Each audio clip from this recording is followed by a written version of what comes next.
I want to start with a quiet confession. For a long time, I didn't trust the way my life felt. I trusted spreadsheets, lists, other people's rules, anything I could point to and say, "See, I'm doing it right." But deep down, I was running a background script that said, "There's never enough. I have to fight for every good thing." The day I questioned that script, the day I treated my feelings as useful information instead of inconvenient noise, everything changed. I noticed how my thoughts landed in my body: tight chest, shallow breath, jittery hands. And I noticed something else. When I softened my inner voice by even a notch, my day softened with it. Money felt less like a judge and more like a partner. Work felt less like a test and more like a choice. That's the heart of this book I'm drawing from. Life responds to the tone I set with my attention, and I can turn the dial. In simple words, what I focus on grows. So here are the 5 questions I want to explore with you today. 1. What story about money and worth have I been repeating on autopilot, and how do I tell a kinder one that's still honest? 2. How do I use my feelings as guidance without pretending everything is fine when it isn't? 3. In the exact moment when scarcity grabs me, time, money, energy, how do I pivot toward enough in a way that feels real? 4. Where does action fit? Am I supposed to grind or wait or something in between? And how can I tell the difference in my body? 5. What small daily practices actually compound over time, so I'm not relying on luck or bursts of motivation? If those questions tug at you, stay with me. I'll talk like we're at a kitchen table, no theatrics, just what I practice and what keeps working. What story about money and worth have I been repeating on autopilot? And how do I tell a kinder one that's still honest? My old story sounded responsible. I don't need much. I'll be careful. I'll make do. Underneath was a quieter, sharper line. If money comes, it will leave. If I relax, I'll fall behind. Good things need to be justified. I called that realistic, but really it was recycled worry with nicer words. I caught it in small moments, checking my bank app like it was a storm radar, rehearsing worst-case plans on the way to the grocery store. So I tried a 1-week experiment. Each morning, and whenever I felt that old clench, I spoke a warmer version of my day out loud, like I was talking to a friend I love. Not fake promises, simple, believable lines. I pay for what I value with ease. I learn fast, and I'm paid fairly for what helps people. Money moves in and out, and I stay steady. At first it felt awkward, like writing with my non-dominant hand. By day 3, something shifted. I reached out to a client without the usual overthinking. A bill arrived, and I paid it without telling myself the joke that always ended in a wince. Nothing flashy, but the edges softened. Here's what I learned. The story I tell isn't just a recap of my life. It's a signal. Life echoes the tone I set. When I tune to possible, I start noticing options I used to miss because I was scanning for danger. When I tune to safe to receive, I answer emails differently, pitch ideas with less apology, and somehow people meet me in that tone. The takeaway for this part is simple. Your story isn't a court record, it's a working draft. Try rewriting 3 sentences of it today, only 3, and make sure each line is kind, true enough to believe, and pointed toward what you want more of. Question 2. How do I use my feelings as guidance without pretending everything is fine when it isn't? I used to treat feelings like weather. If a storm rolled in, my day was canceled. Then I learned to read them like a dashboard instead. Tension meant you're thinking a thought that doesn't match the life you're asking for. Relief meant closer. That's it. Not a moral judgment, just a signal. Here's how I use it. When anxiety spikes, I pause and ask, what movie am I playing in my head right now? Usually it's the one where I'm late, behind, and someone is disappointed. No wonder my shoulders creep up. Then I reach for a thought, one notch kinder, not 10. I don't jump from I'm drowning to I'm a millionaire with no deadlines. I try something I can actually swallow. I've met rough timelines before. One small step counts. Someone will say yes, maybe not this person, but someone. Often I also change my scene for 5 minutes. Stand up, drink water, open a window, take sunlight on my face, or put on a song with no words and breathe until the knot loosens. When I feel a little better, I pick one practical action. The feeling guides the thought guides the action. Another tool looks like this. I take any sticky subject, money, health, work, love, and I remember it has 2 sides. It's like a coin. On one side is what I want, on the other is the lack of it. A lot of the time I'm staring at the lack side because that's what's loud. So I flip the coin in my mind by listing 3 bright spots, even tiny ones. I sent 2 invoices this week. I answered a hard email with kindness. I slept better last night. That isn't denial, it's balance. My favorite simple practice is a positive aspects list. I pick one thing, my job, my city, my car, my current skill set, and I list 5 things I actually do like about it. The list is never perfect. It just nudges my attention toward what's useful. After a week of that, I noticed I was walking into the same job with a different posture, and people responded to that posture. The takeaway here: treat feelings like a built-in GPS. When the route says recalculating, it doesn't shame you. It just suggests a turn. Take the smallest, kinder thought you can reach, then take one small step from that place. In the exact moment when scarcity grabs me, time, money, energy, how do I pivot toward enough in a way that feels real? Scarcity is a sensation before it's an equation. For me, it shows up as tight shoulders, rushed scrolling, and sudden comparison. I use a 3-step pivot. Step 1, name the story cleanly. Right now, my mind is saying, there isn't enough time, or this expense ruins everything. Naming it turns a fog into a sentence. Sentences can be edited. Step 2, aim the desire. If I'm clear about what I don't want, what do I want? I say it simply. I want room to breathe. I want the next clear step and one person to help. Step 3, pick a believable bridge. Not a miracle, a bridge. Sometimes it's mental.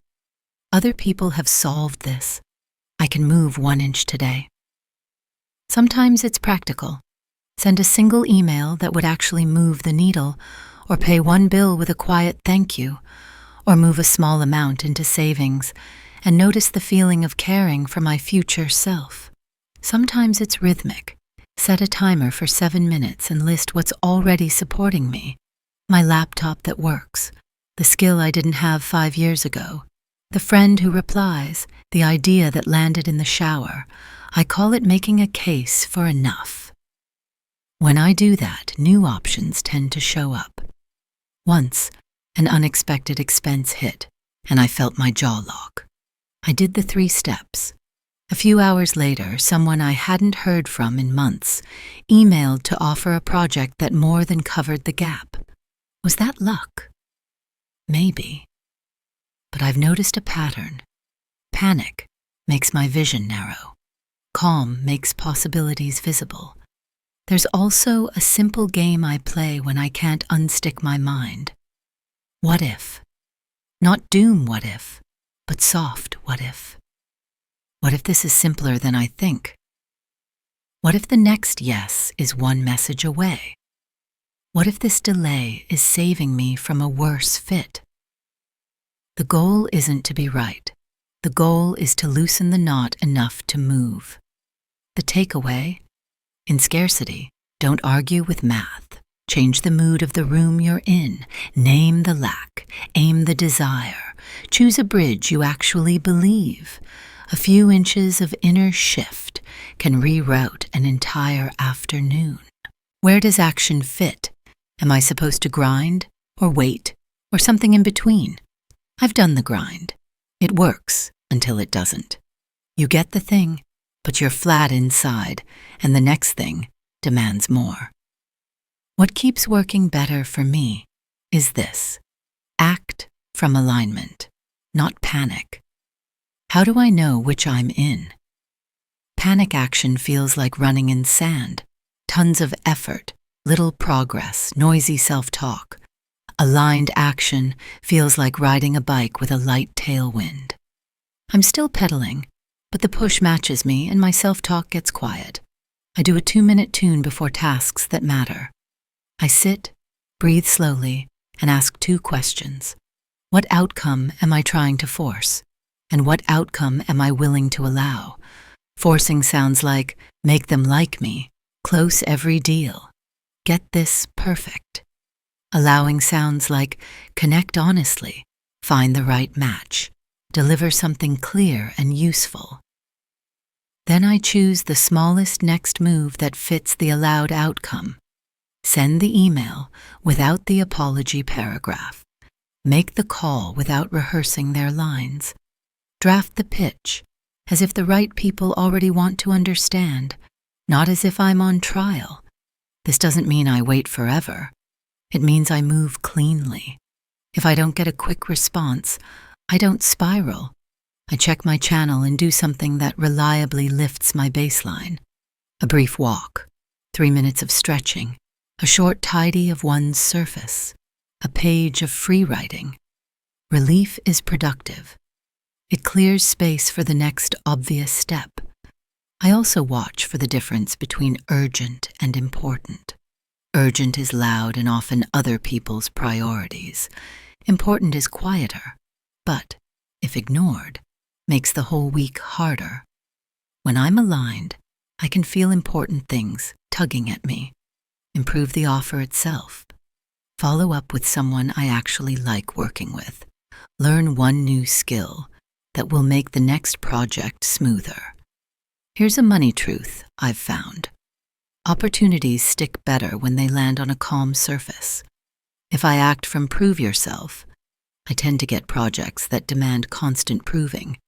If I act from let's be useful and fair, I tend to get projects with better fit and better pay. The takeaway: action is how you agree with your aligned thoughts. Tune first, then move. You'll still work, but the work will give more energy back than it takes. What small daily practices actually compound over time, so I'm not relying on luck or bursts of motivation. I don't bet on overnight changes.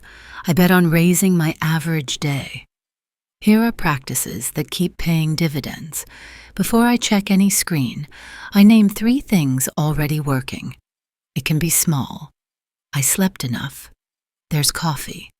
I have someone to text. My body carried me into today.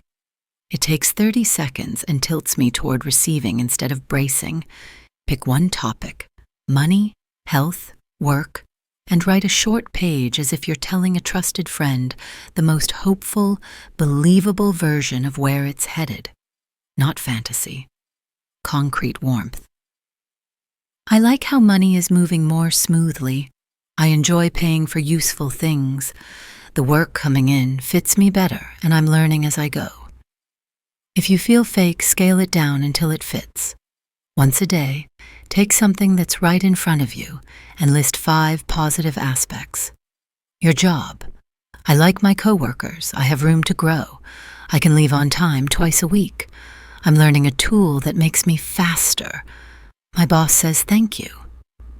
Your city, your car, your skill, your current offer, anything. This gently trains your attention toward what supports you. Set a timer for 5 minutes and mentally spend a specific amount on things that feel like you, a class that would upgrade your skill, a gift you'd give someone without posting about it, a tool that would save you an hour a week.